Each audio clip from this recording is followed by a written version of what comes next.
పలకరించాలంటే భయం, ఫోన్ చేయాలంటే జంకు. హవెవర్ నా ఫీలింగ్ చెప్పడం నాకు కరెక్ట్ అనిపిస్తుంది. అయినా ఫోన్లో ఎందుకు? స్ట్రైట్గా చెప్తే పోలా?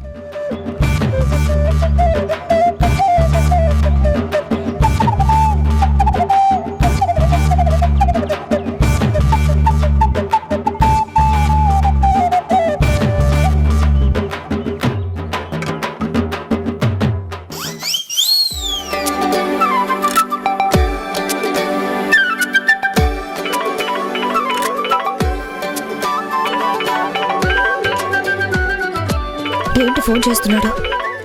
మళ్ళీ ఏమన్నా అనాల్సిన మాటలు గుర్తొచ్చాయా? Hello hello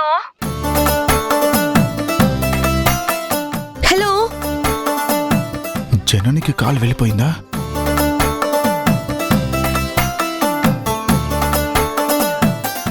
hello hello Janani, ఊరికే జస్ట్ క్యాజువల్గా కాల్ చేశాను. భోంచేసావా? చేశాను. ఏం కూర? పప్పు.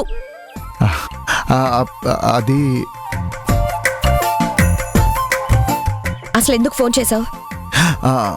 అది అదే మధు కాలేజ్ నుంచి సేఫ్గా ఇంటికి వచ్చేసిందా లేదా అని కనుక్కుందామని కాల్ చేశాను. నువ్వు ఆబ్సెంట్ మైండ్లో ఉన్నట్టున్నావు. ఒకసారి టైం చూసుకో. ఇంకా కాలేజ్ వదిలే టైమే అవ్వలేదు. అవును కదా, చూసుకోలేదు. నాకు అర్థమైంది, కానీ నువ్వు మాట్లాడడం అయిపోయిందా? లేకపోతే రాత్రికి ఏం కూర, ఏం పచ్చడి, ఉప్పెంతేస్తున్నావని అడుగుతావా? నువ్వు టైంపాస్కి కాల్ చేసినా నేనిక్కడ ఖాళీగా లేను. సరే సరే, నువ్వేదో పనిలో ఉన్నట్టున్నావు. చూసుకో, నువ్వు చూసుకో. నీకు పని లేకపోతే నాకు ఫోన్ చేసి డిస్టర్బ్ చేయకు.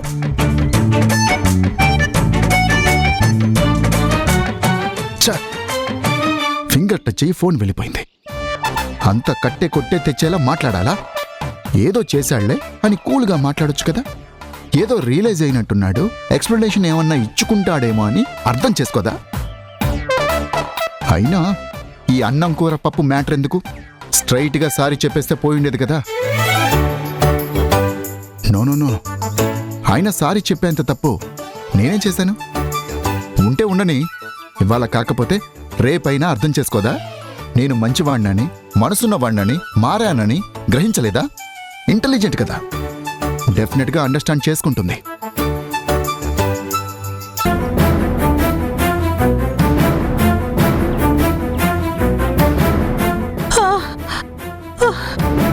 అబ్బబ్బబ్బబ్బబ్బబ్బబ్బా! అబ్బబ్బబ్బబ్బబ్బా! అక్క, ఏమైందక్క? ఏంటి ఇలా ఉన్నారేంటి? ఏం చెప్పమంటావురా తమ్ముడు? నువ్వు కూతురు కూతురు అనుకునే ఆ మధు మా మీద పగబట్టి తన ఫ్రెండ్స్కి ఎగేసి చెప్పి నన్ను నా కొడుకుని కొట్టించింది.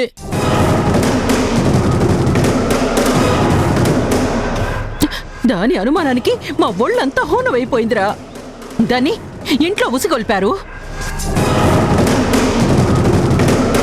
అది వీధిలో మా మీద దాని స్నేహితులతో ప్రతాపం చూపించిందిరా. మంచి పని చేసింది, నా మనవరాలనిపించింది. అబ్బా! చూడు శక్తి, నీకు ఆల్రెడీ చెప్పాను, ఇంకోసారి నా కూతురు పేరెత్తి అనవసరంగా దాన్ని బ్లేమ్ చేసే ప్రయత్నం చేయకు. అనవసరంగా దాని మీద నిందలేస్తే తన్నులు తినున్నారని కూడా చూడు. జనని, నువ్వొక్క నిమిషం ఆగు. అక్క, అసలు నువ్వెందుకు మధు చేసిందని అనుకుంటున్నావు? నిన్ను ధీరజ్ని కొట్టాల్సిన అవసరం మధుకేమొచ్చింది? అసలు మీరు ఏ పని మీద ఆ కాలేజీకి వెళ్ళారు?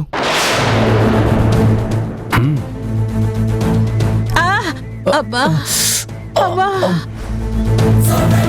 ఏంట్రా నువ్వు కోర్టులో లాయర్లా క్రాస్ ఎగ్జామిన్ చేస్తున్నావు? నేనేమన్నా లేనిపోని అబద్ధాలు చెప్తున్నానా? కావాలంటే సౌమ్యని అడగరా. అవును గుణ, వీళ్ళని మామూలుగా కొట్టలేదు, ఎడాపెడా పిచ్చి కుక్కల్ని కొట్టినట్టు కొడుతుంటే ఆ మధు పక్కనే నిలబడి ఎంజాయ్ చేస్తూ హ్యాపీగా ఫీల్ అయింది. ఏదో కొట్టిన దెబ్బలు ఒంటి మీద కొట్టారు కానీ ఆయు పట్టున ఒక్క దెబ్బ తగులుంటే ఇంటికి కూడా వచ్చేవాళ్ళు కాదు. ఏదో అడ్డుపడి ఆపబట్టి సరిపోయింది, లేకపోతే అంబులెన్స్ లో వెళ్లి హాస్పిటల్లో అడ్మిట్ అయ్యేవాళ్ళు.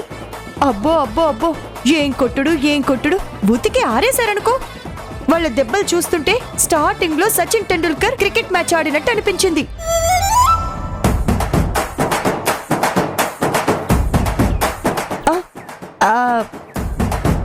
అనవసరంగా దీన్ని ఇన్వాల్వ్ చేశాను. అసలు వీళ్ళు కాలేజ్ దగ్గరికి ఎందుకు వెళ్ళారు అడగండి డాడీ. అమ్మా, అసలే పొళ్ళు హోనమైపోయి మాట్లాడలేక అవస్థ పడుతుంటే అబ్బా నువ్వేడ్రా అలా అడుగు ఇలా అడుగు అని మా మీదకి ముసుగొల్పుతున్నావు.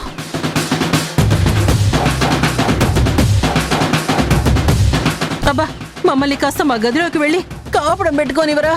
అమ్మా ఎవరేనా ధీరజ్, నీకు నేను, నాకు నువ్వు, తప్పదు. హాట్ ప్యాక్ పెట్టుకుందాం పదా. అక్క 1 మినిట్. అందరికీ గుడ్ న్యూస్. డిఎన్ఏ రిపోర్ట్స్ ఎల్లుండి వస్తున్నాయి.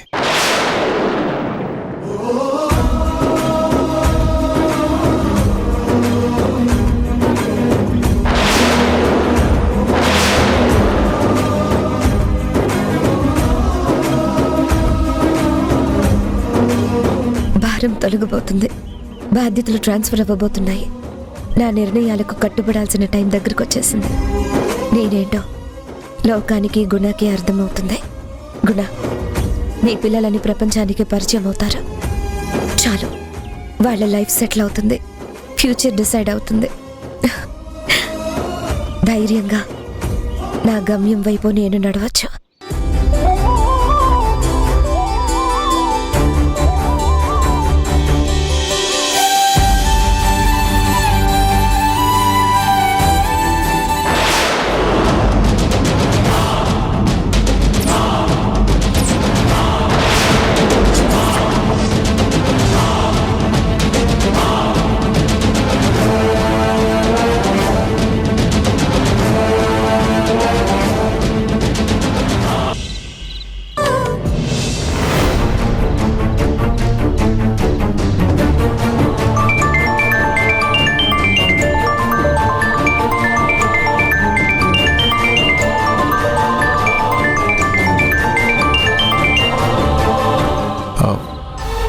Hello.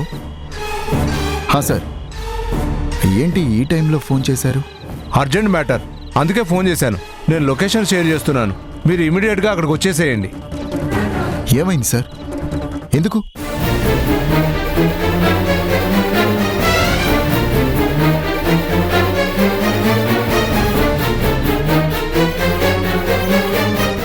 Okay sir, I will come back now. అలాగే గుణ.